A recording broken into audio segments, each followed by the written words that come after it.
ओम brim बृहस्पतये नमः। भगवान बृहस्पति देव की कृपा सदैव आप और आपके समस्त परिवार पर बनी रहे।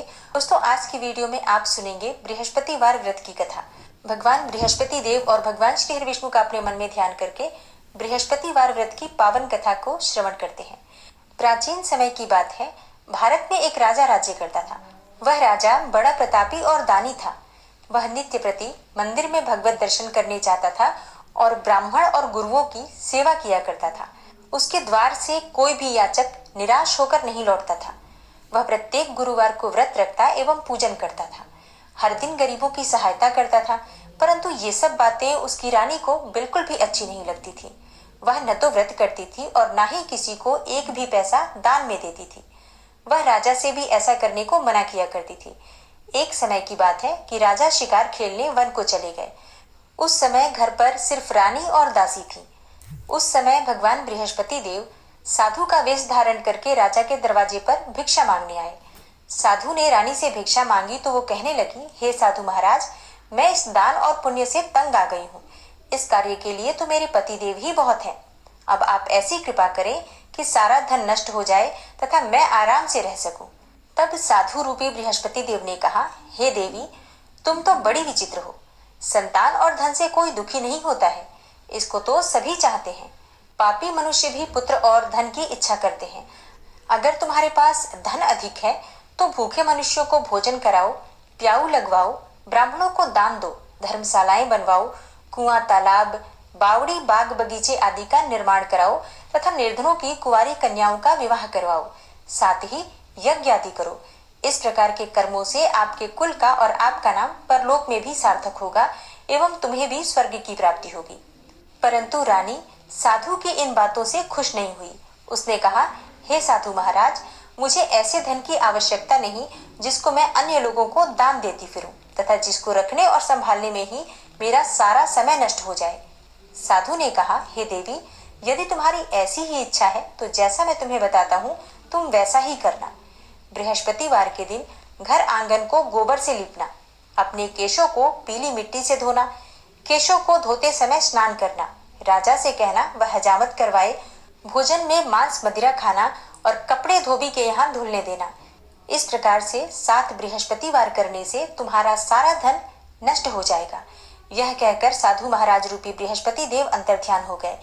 रानी ने साधु के कहने के अनुसार 7 बृहस्पतिवार तक उसी प्रकार से करने का विचार किया और साधु के बताए अनुसार कार्य करते हुए केवल 3 बृहस्पतिवार ही बीते थे कि उसकी समस्त धन संपत्ति नष्ट हो गई। भोजन के लिए दोनों समय परिवार तरसने लगा तथा सांसारिक भोगों से दुखी रहने लगा। तब राजा रानी से कहने लगा कि हे रानी, तुम यहाँ पर रहो, मैं दूसरे देश को जाता हूँ, क्योंकि यहाँ पर मुझे सभी मनुष्य जानते हैं, इसलिए मैं यहाँ पर कोई काम नहीं कर सकता। मैं अब परदेश जा रहा हूँ, वहां कोई काम धंधा करूंगा, शायद हमारे भाग्य बदल जाएं। ऐसा कहकर राजा परदेश चला गया। राजा वहां जंगल से लकड़ी काट कर लाता और शहर में बेचता। इस प्रकार अपना जीवन व्यतीत करने लगा। इधर राजा के बिना रानी और दासियां दुखी रहने लगी। किसी दिन भोजन मिलता और किसी दिन जल पीकर ही रह जाती। एक समय रानी और दासियों को 7 दिन बिना भोजन के व्यतीत करने पड़े। तो रानी ने अपनी दासी से कहा, हे दासी, यहाँ पास ही के नगर में मेरी एक बहन रहती है। वह बड़ी धनवान है। तू उसके पास जा और वहां से 5 सेर बेझर मांग कर ले आ, जिससे कुछ समय के लिए गुजारा हो जाएगा। दासी रानी की बहन के पास गई, लेकिन रानी की बहन उस समय पूजा कर रही थी और उस दिन बृहस्पतिवार का दिन था। दासी ने रानी की बहन से कहा, हे रानी, मुझे आपकी बहन ने भेजा है, मुझे 5 सेर बेझर दे दो। दासी ने ये बात अनेकों बार कही, परंतु रानी की बहन ने कोई भी उत्तर नहीं दिया, क्योंकि वो उस समय बृहस्पतिवार की कथा सुन रही थी। जब दासी को रानी की बहन से कोई उत्तर नहीं मिला तो वो बहुत दुखी हुई। उसे क्रोध भी बहुत आया। वह लौटकर रानी से बोली, हे रानी, आपकी बहन तो बहुत ही घमंडी है। वह छोटे लोगों से बात भी नहीं करती। मैंने उससे कहा तो उसने कोई उत्तर नहीं दिया, तो मैं वापस चली आई। रानी बोली, हे दासी, इसमें उसका कोई दोष नहीं है। जब बुरे दिन आते हैं तब कोई भी सहारा नहीं देता। अच्छे बुरे का पता विपत्ति में ही लगता है। जो ईश्वर की इच्छा होगी वही होगा। यह सब हमारे भाग्य का दोष है। उधर रानी की बहन ने सोचा कि मेरी बहन की दासी आई थी, परंतु मैं उससे बोली नहीं तो इसलिए वह बहुत दुखी होगी। अतः कथा सुनकर और विष्णु भगवान का पूजन समाप्त करके वह अपनी बहन के घर आई और कहने लगी, हे बहन, मैं बृहस्पतिवार का व्रत कर रही थी। तुम्हारी दासी हमारे घर आई थी, परंतु जब तक कथा होती है तब तक हम लोग न उठते हैं और ना ही बोलते हैं, इसलिए मैं नहीं बोली। कहो, दासी क्यों गई थी? रानी बोली, हे बहन, हमारे घर अनाज नहीं था। वैसे तुमसे कोई बात छुपी नहीं है, इस कारण मैंने अपने दासी को तुम्हारे पास 5 सेर बेझर लेने के लिए भेजा था। रानी की बहन बोली, बहन देखो, बृहस्पति भगवान सबकी मनोकामना पूर्ण करते हैं। देखो, शायद तुम्हारे घर में ही अनाज रखा हो। यह सुनकर दासी घर के अंदर गई तो वहां उसे एक घड़ा बेझर का भरा हुआ मिल गया। उसे बड़ी हैरानी हुई, क्योंकि उसने एक एक बर्तन देख लिया था। उसने बाहर आकर रानी को बताया। दासी अपनी रानी से कहने लगी कि हे रानी, देखो, वैसे हमको जब अन्न नहीं मिलता तो हम रोज ही व्रत करते हैं। अगर इनसे व्रत की विधि और कथा पूछ ली जाए तो उसे हम भी कर लिया करेंगे। तब दासी के कहने पर रानी ने अपनी बहन से बृहस्पतिवार व्रत के बारे में पूछा। उसकी बहन ने बताया, हे रानी बहन, बृहस्पतिवार को सूर्योदय से पहले उठकर स्नान करके बृहस्पतिवार का व्रत करना चाहिए, लेकिन उस दिन सिर नहीं धोना चाहिए। बृहस्पतिवार के व्रत में चने की दाल और मुनक्कों से विष्णु भगवान का केले के वृक्ष की जड़ से पूजन करें तथा दीपक जलावें।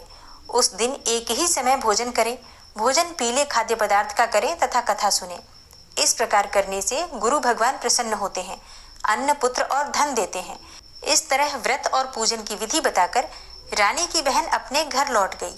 दासी और रानी दोनों ने निश्चय किया कि वे बृहस्पति देव भगवान का पूजन जरूर करेंगी। 7 दिन के बाद जब बृहस्पतिवार आया तो उन्होंने व्रत रखा। घुड़साल में जाकर चना और गुड़ बीन लाई तथा उसकी दाल से केले की जड़ में विष्णु भगवान का पूजन किया।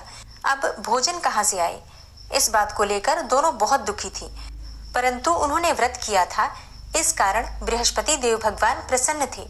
वे एक साधारण व्यक्ति के रूप में 2 थालों में सुंदर पीला भोजन लेकर आए और दासी को देकर बोले, हे दासी, यह भोजन तुम्हारे और रानी के लिए है, तुम दोनों करना।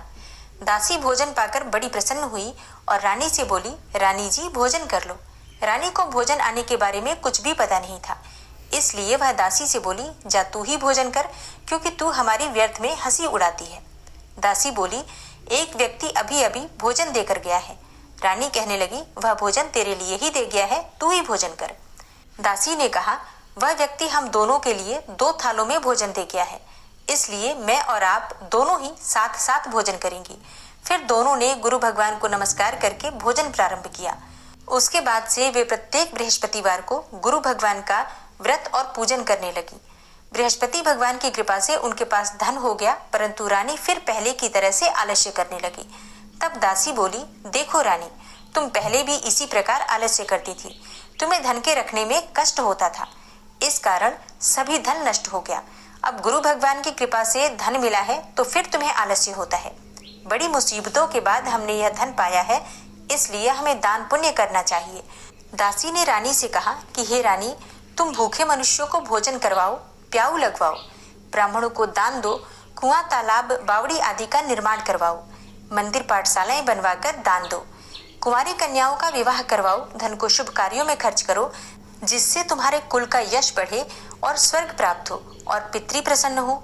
दासी की बात मानकर रानी ने इसी प्रकार के कर्म करने प्रारंभ किए, जिससे उनका यश काफी फैलने लगा। एक दिन रानी और दासी आपस में विचार करने लगी कि न जाने राजा किस दशा में होंगे, उनकी कोई खोज खबर नहीं है।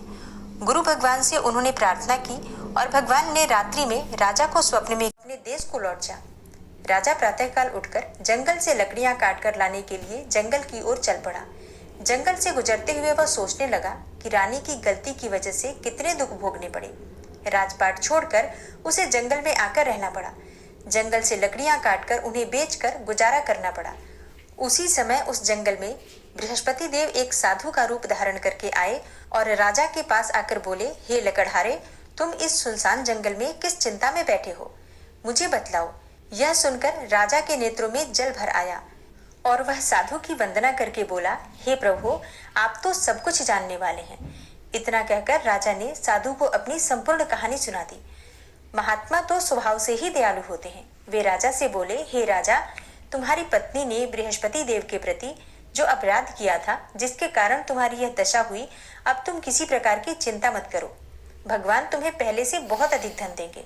देखो, तुम्हारी पत्नी ने बृहस्पतिवार का व्रत करना प्रारंभ कर दिया है और अब तुम भी बृहस्पतिवार का व्रत करके चने की दाल व गुड़ और जल को लोटे में डालकर केले के पत्ते से भगवान विष्णु का पूजन करो। फिर कथा कहो या सुनो, भगवान तुम्हारी सब मनोकामनाओं को पूर्ण करेंगे। साधु को प्रसन्न देखकर राजा बोला, हे प्रभु, मुझे लकड़ी बेचकर इतना पैसा भी नहीं बचता जिससे भोजन के उपरांत कुछ बचा सकूं। मैंने रात्रि में अपनी रानी को व्याकुल देखा है। मेरे पास कोई साधन नहीं जिससे उनका समाचार जान सकूं। फिर मैं बृहस्पतिवार की कौन सी कहानी कहूं या सुनूं? मुझको तो कुछ भी मालूम नहीं है। साधु ने कहा, हे राजा, तुम किसी बात की चिंता मत करो। बृहस्पतिवार के दिन तुम रोजाना की तरह लकड़ियां लेकर शहर में जाओ। तुम्हें रोज से दुगना धन प्राप्त होगा, जिससे तुम भली भांति भोजन कर लोगे तथा बृहस्पति देव की पूजा का सामान भी आ जाएगा। और बृहस्पति देव की कथा इस प्रकार है। प्राचीन काल में एक बहुत ही निर्धन ब्राह्मण रहता था। उसके कोई संतान नहीं थी। वह नित्य पूजा पाठ करता था, परंतु उसकी स्त्री बहुत ही मलिनता के साथ रहती थी। वह न तो स्नान करती थी और न ही किसी देवता का पूजन करती थी। प्रातःकाल उठते ही सर्वप्रथम भोजन करती थी, बाद में कोई अन्य कार्य करती थी। ब्राह्मण देवता बहुत दुखी रहते थे। वे पत्नी को बहुत समझाते, किंतु उसका कोई परिणाम नहीं निकलता था। भगवान की अनुकंपा से एक समय उस ब्राह्मण की पत्नी गर्भवती हुई और 10वें महीने एक सुंदर कन्या को जन्म दिया। निर्धन ब्राह्मण कन्या के जन्म से बहुत दुखी हुआ। धीरे धीरे ब्राह्मण की कन्या बड़ी होने लगी। बचपन से ही उस कन्या की रुचि भगवान विष्णु की पूजा में थी। वह प्रातः उठते ही स्नान आदि करके भगवान विष्णु की पूजा करने मंदिर में जाती थी। बृहस्पतिवार को व्रत करके विधिवत पूजा पाठ करती थी और पूजा पाठ करने के बाद पढ़ने के लिए पाठशाला में जाती थी। घर से चलते हुए वह मुट्ठी भर जौ साथ लेकर जाती और पाठशाला के रास्ते में थोड़े थोड़े जौ गिराती जाती थी। जब वह पाठशाला से घर लौटती तो जौ के वो दाने सोने में बदले हुए मिलते थे। लड़की सभी दाने सोने के बीन लाती थी। एक दिन जब वह सोने के दानों को साफ कर रही थी तो उसकी माँ ने कहा, बेटी, सोने के दाने साफ करने के लिए सोने का सूप भी होना चाहिए। अगले दिन बृहस्पतिवार था। उसने भगवान बृहस्पति देव की पूजा करते हुए प्रार्थना की कि हे भगवान, यदि आपका व्रत मैंने विधिवत किया है तो मुझे सोने का सूप दे दो। भगवान बृहस्पति देव ने उसकी मनोकामना पूरी करने का वचन दिया। पाठशाला से लौटते समय उसे रास्ते में सोने का सूप पड़ा हुआ मिला। घर लौटकर सोने का सूप अपनी माँ को दिखाकर वह सोने के दाने साफ करने लगी। उसी समय नगर का राजकुमार उसके घर के पास से गुजरा। उस सुंदर लड़की को सोने के सूप में जौ साफ करते देखकर राजकुमार उस पर मोहित हो गया। महल में लौटकर राजकुमार ने राजा से उस लड़की से विवाह करने की इच्छा प्रकट की। तो राजा ने ब्राह्मण को महल में बुलाकर राजकुमार से उस लड़की के विवाह की बात कही। ब्राह्मण तैयार हो गया। धूमधाम से उस लड़की का विवाह राजकुमार से हो गया। दुल्हन बनकर ब्राह्मण की लड़की महल में चली गई। लड़की के जाने से ब्राह्मण फिर से निर्धन हो गया। उसे कई कई दिन भोजन भी नहीं मिलता था। बहुत दुखी होकर ब्राह्मण एक दिन अपनी लड़की के पास गया। अपने पिता से निर्धनता का समाचार सुनकर उसे बहुत सा धन देकर पिता को विदा किया। उस धन से ब्राह्मण के कुछ दिन तो आराम से गुजर गए, लेकिन जल्दी ही फिर से भूखों मरने की हालत हो गई। ब्राह्मण अपनी लड़की से धन लेने के लिए फिर महल में पहुंचा। लड़की ने पिता की बुरी हालत देखकर कहा, पिताजी, आखिर कब तक आप मुझसे धन लेकर जीवन यापन करेंगे? आप कोई ऐसा उपाय क्यों नहीं करते जिससे कि आपका घर धन संपत्ति से भर जाए? ब्राह्मण ने कहा, मैंने तेरी माँ को बहुत समझा लिया, पर उसकी समझ में कुछ भी नहीं आता। उसका फूहड़पन नष्ट हो तो घर की निर्धनता भी दूर हो जाए। तब कुछ सोचकर लड़की ने पिता से कहा, हे पिताजी, आप कुछ दिनों के लिए माँ को मेरे पास छोड़ जाओ। तब कुछ सोचकर ब्राह्मण पत्नी को लड़की के पास महल में छोड़ आया। लड़की ने अपनी माँ से कहा, माँ, तुम कल प्रातःकाल उठकर स्नान आदि करके भगवान बृहस्पति देव का यानी कि विष्णु जी का पूजन अवश्य करना। पूजा करने से तुम्हारी निर्धनता अवश्य ही दूर हो जाएगी। लेकिन उसकी माँ ने उसकी कोई बात नहीं मानी। तब क्रोधित होकर लड़की ने अपनी माँ को एक कक्ष में बंद कर दिया। सूर्योदय के समय माँ को उठाकर जबरदस्ती उसे स्नान कराया, फिर मंदिर में ले जाकर भगवान बृहस्पति देव की पूजा कराई। कुछ दिनों तक ऐसा करने से माँ की बुद्धि में परिवर्तन हुआ और वह स्वयं ही बृहस्पतिवार का व्रत रखने लगी। उसके व्रत रखने से ब्राह्मण के घर में भगवान विष्णु की अनुकंपा से धन की वर्षा होने लगी। दोनों पति पत्नी धन संपत्ति पाकर आनंद पूर्वक जीवन यापन करते हुए विष्णु धाम को चले गए। लकड़हारा बने राजा ने उन साधु से भगवान बृहस्पति देव की यह कथा सुनकर बृहस्पतिवार का व्रत करके भगवान विष्णु की पूजा की। उस दिन से उसके सभी क्लेश दूर हो गए। लेकिन अगले बृहस्पतिवार को काम काज में अधिक व्यस्त रहने के कारण उसने भगवान बृहस्पति देव का व्रत नहीं किया। भगवान बृहस्पति देव लकड़हारे से क्रोधित हो गए और उसे भूल की सजा दी। उस दिन नगर के राजा ने नगर में घोषणा करके सबको सूचित किया कि प्रत्येक नागरिक मेरे महल में भोजन करने आए। जो नहीं आएगा उसे अपराधी मानकर भारी दंड दिया जाएगा। लकड़हारा बने राजा ने उस नगर के राजा की घोषणा तो सुनी, लेकिन जंगल से लकड़ी काटकर लाने और उन्हें बेचने में देर हो जाने के कारण वह समय पर महल में भोजन करने नहीं जा सका। अतः राजा के सैनिक उसे पकड़कर महल में ले गए। राजा ने उसे महल के एक कक्ष में बिठाकर भोजन कराया। उस कक्ष में एक खूंटी पर रानी का सोने का हार लटका हुआ था। लकड़हारा अकेला उस कक्ष में भोजन कर रहा था। तभी उसने एक आश्चर्यजनक घटना घटती देखी। देखते ही देखते वह खूंटी हार को निगल गई। थोड़ी देर के बाद राजा ने हार को गायब देखा तो लकड़हारे को कारावास में डलवा दिया। लकड़हारा मन ही मन अपने भाग्य को कोसने लगा। तभी उसे जंगल में मिले साधु का स्मरण हो आया। थोड़ी देर बाद में भगवान बृहस्पति देव सन्यासी के रूप में उसके सामने प्रकट हुए और कहा, हे लकड़हारे, तूने बृहस्पतिवार के दिन भगवान बृहस्पति देव की पूजा नहीं की, इसी कारण तुम्हें कष्ट हुआ है। लेकिन अब तुम चिंता मत करो। बृहस्पतिवार के दिन कारागार के दरवाजे पर तुम्हें कुछ पैसे पड़े हुए मिलेंगे। उन पैसों से भगवान बृहस्पति देव का व्रत करके उनकी पूजा करोगे तो तुम्हारे सारे दुख नष्ट हो जाएंगे। बृहस्पतिवार के दिन दरवाजे पर पड़े मिले पैसों से चने और गुड़ मंगाकर लकड़हारे ने बृहस्पतिवार की कथा कही तो भगवान बृहस्पति देव ने प्रसन्न होकर उस नगर के राजा को स्वप्न में लकड़हारे को कारागार से मुक्त करने का आदेश दिया। सुबह राजा ने अपने कक्ष में आकर देखा तो खूंटी पर रानी का हार टंगा हुआ था। राजा ने लकड़हारे को मुक्त कर दिया और उसे धन और आभूषण देकर विदा किया। लकड़हारा बना राजा उस नगर से चलकर अपने नगर में पहुंचा तो उस नगर में कुएं, धर्मशाला, बाग बगीचे देखकर बहुत प्रसन्न हुआ। राजा ने किसी से पूछा, ये कुएं, धर्मशालाएं किसने बनवाई हैं? सबने उसे बताया कि ये सब रानी और उसकी दासी ने बनवाए हैं। राजा महल में पहुंचा तो रानी ने उसका भव्य स्वागत किया। तब राजा ने निश्चय किया कि सप्ताह में एक बार तो सभी बृहस्पति देव का व्रत तथा पूजन करते हैं, परंतु मैं प्रतिदिन व्रत किया करूंगा तथा दिन में 3 बार कथा कहा करूंगा। अब राजा हर समय दुशाले में चने की दाल बांधे रहता था तथा दिन में 3 बार बृहस्पति देव की कथा कहता। कुछ दिनों के बाद राजा को अपनी बहन की याद आई। एक दिन घोड़े पर सवार होकर राजा अपनी बहन से मिलने चल दिया। अभी राजा नगर के बाहर पहुंचा ही था कि उसने कुछ लोगों को एक शव को ले जाते हुए देखा। राजा को स्मरण हो आया कि आज उसने किसी को बृहस्पतिवार की कथा नहीं सुनाई। राजा ने उन लोगों को रोक कर कहा, हे भाइयों, आप सबको ले जाने से पहले मुझसे बृहस्पतिवार की कथा सुन लें। लोगों ने राजा पर क्रोधित होते हुए कहा, तुम पागल तो नहीं हो? लेकिन कुछ बड़े बूढ़े लोगों ने कहा, अच्छा भाई, साथ में चलते चलते तुम अपनी कथा भी सुना लो। राजा ने चलते हुए आधी कथा ही सुनाई थी कि शव हिलने लगा। राजा की पूरी कथा सुनाते ही शव उठकर बैठ गया। लोगों ने हैरानी से दांतों तले उंगली दबाई और अगले बृहस्पतिवार से भगवान बृहस्पति देव का व्रत करने तथा कथा सुनने का निश्चय कर लिया। घोड़े पर सवार होकर राजा चलते हुए एक किसान के पास पहुंचा। किसान अपने खेत में हल चला रहा था। राजा ने कहा, अरे भाई, मुझसे बृहस्पतिवार की कथा सुन लो। किसान झुंझला कर बोला, जब तक मैं तेरी कथा सुनूंगा तब तक तो मैं 4 हरैया जोत लूंगा। जा अपनी कथा किसी और को सुनाना। राजा निराश होकर चलने लगा। तभी किसान के बैल लड़खड़ा कर जमीन पर जा गिरे और किसान के पेट में भी बड़े जोरों का दर्द होने लगा। उस किसान की पत्नी जब खाना लेकर आई तो उसने किसान से इस बारे में पूछा और किसान ने घुड़सवार की पूरी कहानी कह सुनाई। किसान की पत्नी दौड़ती हुई राजा के पास पहुंचकर हाथ जोड़कर बोली, भैया, मैं तुम्हारी कथा सुनने को तैयार हूँ, लेकिन तुम अपनी कथा मेरे खेत पर चलकर ही कहो। राजा ने उसके साथ खेत पर पहुंचकर बृहस्पतिवार व्रत की कथा सुनाई। तभी बैल उठकर खड़े हो गए। किसान के पेट का दर्द भी तुरंत ठीक हो गया। राजा अपनी बहन के घर पहुंचा तो उसकी बहुत आवभगत हुई।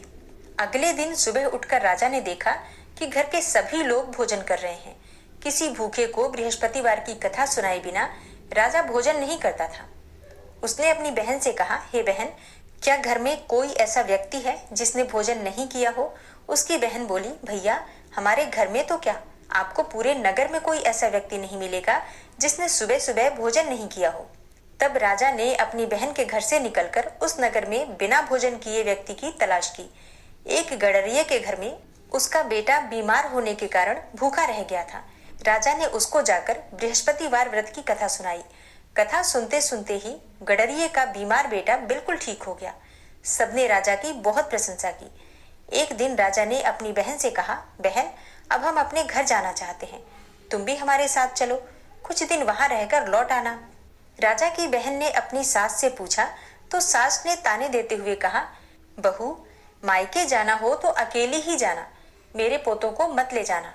तुम्हारे भाई के कोई संतान नहीं है, कहीं तुम्हारी भाभी मेरे पोतों पर कोई जादू टोना न कर दे। बहन ने अपने भाई से कहा, हे भैया, मैं तो चलूंगी पर कोई बालक नहीं जाएगा। राजा बोला, जब कोई बालक ही नहीं चलेगा तब तुम ही जाकर क्या करोगी? बड़े दुखी मन से राजा अपने नगर को लौट आया। रानी ने राजा से कहा, आप तो अपनी बहन को साथ लाने की बात कहकर गए थे, फिर बहन को साथ क्यों नहीं लाए? तब राजा ने दुखी होते हुए कहा, हे रानी, हम निसंतान हैं, इसलिए कोई हमारे घर आना पसंद नहीं करता। रानी ने राजा को समझाया, हे प्राणनाथ, हमें बृहस्पति देव ने सब कुछ दिया है, अब भगवान बृहस्पति देव हमें संतान भी अवश्य देंगे। बृहस्पतिवार को विधिवत व्रत करते हुए राजा रानी ने भगवान बृहस्पति देव से संतान के लिए प्रार्थना की। कुछ दिनों के बाद उन्होंने स्वप्न में दर्शन देते हुए कहा, हे राजन, तेरी मनोकामना अवश्य पूरी होगी। एक सप्ताह बाद ही रानी गर्भवती हो गई और उसी रात को बृहस्पति देव ने राजा से स्वप्न में आकर कहा, हे राजा, उठ, सभी सोच त्याग दे, तेरी रानी गर्भ से है। राजा को यह बात सुनकर बड़ी खुशी हुई। 10वें महीने उन्हें एक सुंदर पुत्र की प्राप्ति हुई। राजा और रानी दोनों बहुत प्रसन्न हुए। तब राजा ने रानी से कहा, हे रानी, स्त्री बिना भोजन के रह सकती है पर बिना कहे नहीं रह सकती। जब मेरी बहन आवे तब तुम उससे कुछ मत कहना। रानी ने सुनकर हाँ कर दिया। जब राजा की बहन ने यह शुभ समाचार सुना तो बहुत प्रसन्न हुई और बधाई लेकर अपने भाई के यहाँ आई। तभी रानी ने कहा, घोड़ा चढ़कर तो नहीं आई, गधा चढ़ी आई। राजा की बहन बोली, भाभी, मैं इस प्रकार न कहती तो तुम्हें औलाद कैसे मिलती? इस प्रकार राजा रानी जीवन पर्यंत बृहस्पतिवार का व्रत करते रहे। उनके घर में धन की वर्षा होती रही। इस तरह आनंद पूर्वक जीवन यापन करते हुए राजा रानी भगवान बृहस्पति देव की अनुकंपा से मोक्ष को प्राप्त करके सीधे वैकुंठ धाम पहुंच गए। बृहस्पतिवार को विधिवत व्रत करके जो स्त्री पुरुष भगवान विष्णु की पूजा करते हैं, भगवान उनकी सभी मनोकामनाएं पूर्ण करते हैं। बृहस्पति देव ऐसे ही हैं, जैसी जिसके मन में कामनाएं होती हैं सभी को पूर्ण करते हैं। जो सद्भावना पूर्वक बृहस्पतिवार का व्रत करता है एवं कथा पढ़ता है अथवा सुनता है अथवा दूसरों को सुनाता है, बृहस्पति देव उसकी सभी मनोकामनाएं पूर्ण करते हैं। भगवान बृहस्पति देव उसकी सदैव रक्षा करते हैं। संसार में जो मनुष्य सद्भावना से भगवान जी का पूजन व्रत सच्चे हृदय से करते हैं तो उनकी सभी मनोकामनाएं पूर्ण करते हैं। जैसी सच्ची भावना से रानी और राजा ने उनकी कथा का गुणगान किया तो उनकी सभी इच्छाएं बृहस्पति देव जी ने पूर्ण की थी। इसलिए सच्चे मन से बृहस्पतिवार का व्रत करना चाहिए, कथा पढ़ना चाहिए अथवा सुनना चाहिए और इसके बाद शुद्ध घी का दीपक जलाकर बृहस्पति देव की आरती करनी चाहिए। तो चलिए अब आरती कर लेते हैं। ओम जय बृहस्पति देवा, स्वामी जय बृहस्पति देवा, छिन छिन भोग लगाऊं कदली फल मेवा। ओम जय बृहस्पति देवा, तुम पूर्ण परमात्मा, स्वामी तुम अंतर्यामी, जगत पिता जगदीश्वर, तुम सबके स्वामी। ओम जय बृहस्पति देवा, चरणामृत निज निर्मल, सब पातक हरता, सकल मनोरथ दायक, कृपा करो भरता। ओम जय बृहस्पति देवा, तन मन धन अर्पण कर, जो जन शरण पड़े, प्रभु प्रकट तब होकर, आकर द्वार खड़े। ओम जय बृहस्पति देवा दीन दयाल दयानिधि भक्तन हितकारी पाप दोष सब हरता भवबंधन हारी।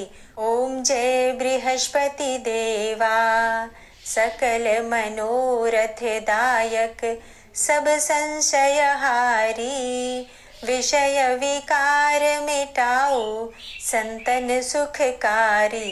ओम जय बृहस्पति देवा जो कोई आरती तेरी प्रेम सहित गावे ज्येष्ठानंद आनंदन सो निश्चय पावे। ओम जय बृहस्पति देवा।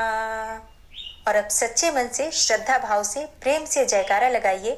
बृहस्पति भगवान की जय, श्री लक्ष्मी नारायण की जय। जय जय श्री कृष्णा, जय श्री राधे। दोस्तों, आज की वीडियो आपको कैसी लगी कमेंट बॉक्स में जरूर बताइए और अच्छी लगी हो वीडियो तो लाइक करके और शेयर भी जरूर कीजिए। और चैनल पर पहली बार आए हैं, अगर अभी तक आपने चैनल को सब्सक्राइब नहीं किया है तो आज की वीडियो अगर आपको अच्छी लगे तो चैनल को सब्सक्राइब करके बेल आइकन को जरूर प्रेस कर लीजिए।